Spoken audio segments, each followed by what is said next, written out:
I've wanted to make this video for years, like literally years, maybe even before I started this channel.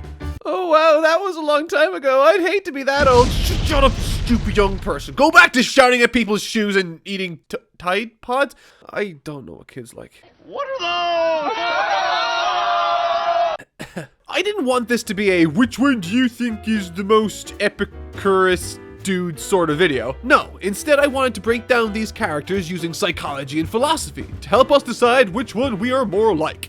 And I'm not talking about physically looking like them, though if you do, I mean, like, slide into my DMs. I mean, if you want to, I mean, I'm not gonna find you. But I digress. This episode is sponsored by BetterHelp.com, and we're asking you the deceptively tough question, would you rather be a Goku or a Vegeta? Okay, I can hear you already, all of you crying out there saying, Goku is the obvious answer, why would I want to be Vegeta? He's miserable, I like carrots more. Okay, I hear you, my aggressively trepidatious gaggle of subscribers. But I happen to have a retort. You see, in an interview released in November of 1996, series creator and current hide-and-seek champion from photographers Akira Toriyama had this to say. Son Goku from Dragon Ball doesn't fight for the sake of others, but because he wants to fight against strong guys. So, once Dragon Ball got animated, at any rate, I've always been dissatisfied with the righteous hero type portrayal they gave him. I guess I couldn't quite get them to grasp the elements of poison that slip in and out of sight among the shadows. So, from that we have confirmation saying Goku isn't all that he's cracked up to be, or at least in the wider westernized releases anyway. America, fuck yeah! And so the question remains, if given the choice, would you rather be Goku or Vegeta? Maybe Albert Einstein can help us out. He said, a large part of our attitude towards things is conditioned by opinions and emotions which we unconsciously absorb as children from our environment. So in other words, what you experience growing up, whether you're aware of it or not, plays a large role in how you express yourself and your beliefs later in life. And Einstein's pretty much correct here, relatively speaking. From the day Vegeta was born, he was told that he's the fucking best, and no matter how hard any other Saiyan would try, he would still be the best by default. So naturally, you kinda can't blame him for thinking he's I'm a super elite, that does it, that's it! Yeah, that. And it's this very same belief that prevents him from showing any compassion for his fellow Saiyans, casting Raditz and Nappa to the wayside without a moment's thought because to him, they are inconsequential. He's the only one that can become a Super Saiyan, and therefore he's the only one that matters. With Nappa gone, I could use a good man. Alternatively, Goku's story begins as he loosely and not so loosely reenacts the plot to Superman, sent to Earth as a baby by a loving father and No! Dragon Ball minus ruined Bardock, but minus points for minus! Anyway. Goku ends up learning from his adopted Grandpa Gohan and his first teacher, Master Roshi, that he must train consistently because there will always be someone stronger. He needs to see the strength in others to meet his own desires, which is to fight strong guys. So during the same time Vegeta refuses to revive Raditz and straight up murders Nappa, Goku places his trust in a longtime enemy, which ended up being a difference maker for his firstborn son, Gohan. Now, this is where things get good. Goku and Vegeta at this point have two conflicting ideologies. Vegeta believes that he will always be the best, and Goku believes that he can't ever be the best. I'm gonna say right off the bat, Vegeta, he isn't Goku's rival. For decades, Goku and Vegeta has been touted as the greatest rivalry in anime history. And that simply isn't true. Or at least I don't think so. Not because they aren't interesting characters with complex motivations, but because Goku does not compete with Vegeta. Or at least not in the same way Vegeta does with him. Okay, let me explain. Vegeta competes against Goku, and Goku competes with himself. And I think that's an important distinction that strikes at the core of this video, which I will definitely discuss in more detail later on to blow your mind. Confidence is silent, insecurities are loud. Yep, checks out. So Vegeta loses. But why is he angry? Because he lost, right? Well, now Goku has a case for why he's better than Vegeta. And boy, that really rustles Vegeta's jimmies because now he has to face the reality that he isn't predestined for anything and that he never had the right to talk down to anyone, let alone kill them. On top of that, he isn't destined to become the legendary Super Saiyan and will forever be Frieza's slave. Okay, so not ideal. But Goku doesn't get off scot-free here either. He did give Vegeta a glimpse of reality, sure, but he also let a literal maniac that killed a lot of his friends and threatened his son's life go. Why? Because he wanted to fight strong guys. Now you see that poison I was talking about earlier? That was an entirely selfish act that, given the information on hand at the time, could have played out in terrible ways for all those that he cared for. Okay, so let's hit the fast forward button here for a bit. Okay. Okay, too far. Here. Yeah, so we find ourselves building up to the climax of the Cell Saga. And it's clear the motivation of both characters is laid to bear. Up to this point, Vegeta has had his worldview, social standing, and body pummeled by almost every major player at this point. He's witnessed 2 Saiyans reach his lifelong dream before him, and now he's being forced to admit that he's still not good enough. Why? Because Goku does this. I know when I'm being patronized, and I don't care for the suggestion that you're stronger than me. Yeah, I wasn't really suggesting.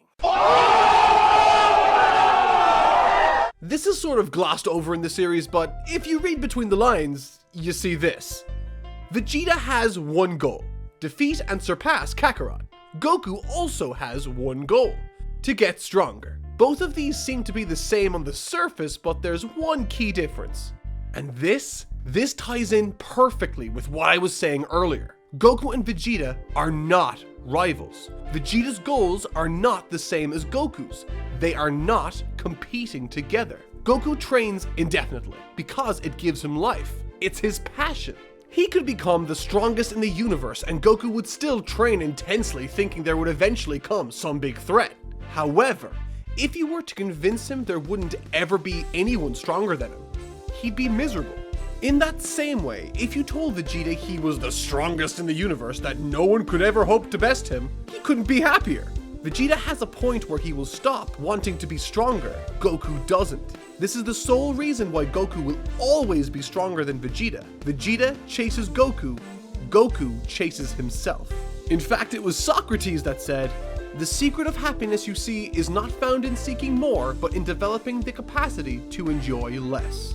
In other words, because Vegeta is clinging to the past with everything he's got, torturing his body to triple Goku's efforts, he becomes a man obsessed. Until suddenly...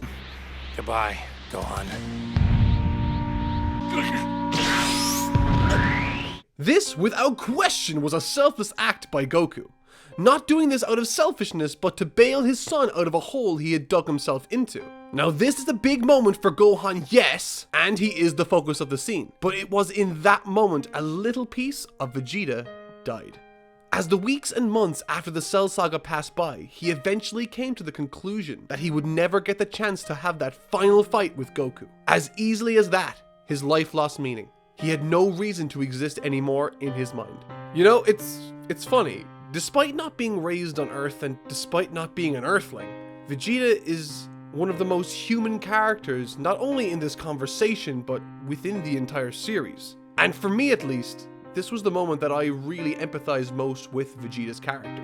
Because we've all had those days where dark clouds hang over our heads, and this is where I think Bulma became instrumental in Vegeta's life. But before we continue with Vegeta's downward spiral, I'd like to take a minute to talk about something serious. If you've been watching my videos for long enough, you'll know I've never really had sponsorships in any of my videos. And trust me, people have asked, but I generally don't like putting ads in my videos. Our mental health is a serious issue that generally we try to avoid discussing at all costs, and I think that's an enormous problem. Which is why I am proud to say that this video is sponsored by BetterHelp.com. BetterHelp is a service which provides fast, affordable counseling, whether it be by email, message, phone call, video chat, whatever your preference is, with a counselor of your choice. I can personally stand by BetterHelp because they've helped me. Being a YouTuber, I find myself struggling to have time for anything these days, and BetterHelp's counselor, my boy Timmy, was able to work around my schedule perfectly. It's not a sign of weakness to talk to someone about something you're struggling with. It's a sign of strength. So this is for you guys. If you feel like talking to a qualified counselor could be beneficial to you, and if you'd like to support the channel, follow the link in the description down below and start counseling today. I love you all and wish you the very best. You deserve it. Alright, so we just saw Goku peace out in an attempt to bail his son out of a bad situation with Cell, a selfless act no doubt. And Vegeta is spiraling into a depression which will manifest itself in...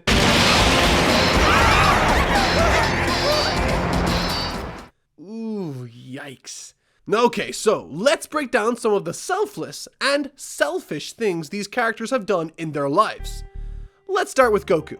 He saves the Earth a bunch of times, but if we look at that Toriyama quote again and really look at those times he did, the vast majority are because he wanted to win a fight, aka the poison in the shadows. His fight with Piccolo doesn't count, his fight with Vegeta doesn't count, his fight against Cell doesn't count. So we really only have one that I can think of. On the opposite side, we have Vegeta, who up until the end of the Buu saga hadn't really done anything too selfless apart from sacrifice himself against Buu, which, let's be honest, is one of the most selfless acts in the entire series. Now, let's look at all the times Goku put the Earth in danger during the original run.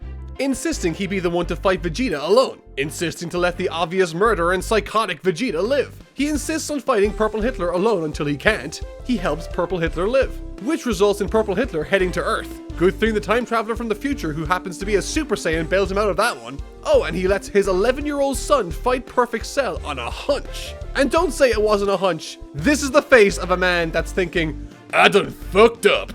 And Vegeta, the psychotic madman, has threatened the Earth 3 times. Yep, Saiyan Saga, with Cell, and Majin Buu. So it turns out Goku's a bigger threat to the Earth. And that's not even counting Dragon Ball Super. Oh, speaking of which. So unsurprisingly, Dragon Ball Super shows a lot of these two characters. And a lot of people think, and perhaps rightly so, that Vegeta's development at the end of Z was tarnished and seemingly reversed for the beginning of Super. And you're right. I'd liken it to Iron Man 3 and Captain America Civil War. Iron Man hangs up the mantle in Iron Man 3, but is right back at it in Civil War. And his reasoning? A few years ago, I almost lost her, so I trashed all my suits. And we had to mop up Hydra, and then Ultron. My fault. And then, I never stopped. Because the truth is, I don't want to stop. Saying something like, "You're better than me, Kakarot," is easier than actually living it and believing it. But I digress, let's get into it. Within Dragon Ball Super, Goku is shown to be working to support his family on a number of occasions. Namely, at the beginning of Dragon Ball Super, picking cabbages in the Future Trunks arc, and at the beginning of the Tournament of Power arc. Something we know he isn't particularly fond of doing, so that's progression. Good job, Goku. In saying that, he does put the entire multiverse into potential danger, so call it even? Also, hold the phone. Can I just say, what's the deal with this Goku never having kissed Chi-Chi on the lips thing? He didn't even know what that was, apparently. Which begs the question, how did he even Gohan? How did he Goten? I feel like there's a darker plot behind the Sun family. Anyways, let's talk some Vegeta. Vegeta is a fucking angel in this series. For the most part. But even then, he probably saved lives doing that, right? There are 2 enormous moments for his character towards the end of this series, and I mean fucking huge. Ignoring the My Bulma scene, which is pretty dope, I want to focus on the Tournament of Power if I can. Vegeta passes up the opportunity to train with Goku and Whis in order to be there for his daughter's birth. It's during this exchange, Goku is confused why he's dedicated to such an activity, seeing as he wasn't there for Goten and didn't seem to care about not being there for that. Vegeta, faced with this, decides to sacrifice time spent doing Goku training to do something he sees to be more valuable. At the end of the Tournament of Power, Vegeta, finally, after seeing Goku achieve Ultra Instinct, decides that chasing that form isn't the right move, that he should try to get stronger his own way. And as a result of not chasing Goku in that way, he achieves something unique to himself. I can't stress how enormous a moment that is for Vegeta. The man who tortured himself to insane levels to compete with Goku has decided not to follow in his shadow, but to blaze his own trail. He now derives meaning not from Goku alone, but from his life and his family. He sees that he has value to people as he exists right now. The most human character. So given what we know about these characters, who do you think you'd prefer to be? Goku finds joy in one thing consistently, but Vegeta has grown to find joy in a variety of things. That said, he will also experience hardships far more frequently, unlike Goku. So I ask you, who would you prefer to be like? Or who do you think you are like? I really don't think there's a wrong answer here. I'd personally choose Vegeta. But I can't deny being a person with no earthly possessions is quite an attractive prospect either. So, let me know your thoughts in the comments down below. I can't wait to read them. And again, if you'd like to have someone to talk to on a daily basis and want to support this channel, click the link in the description down below to get to betterhelp.com. I 100% stand by it. See you next time, guys. Thank you so much for watching.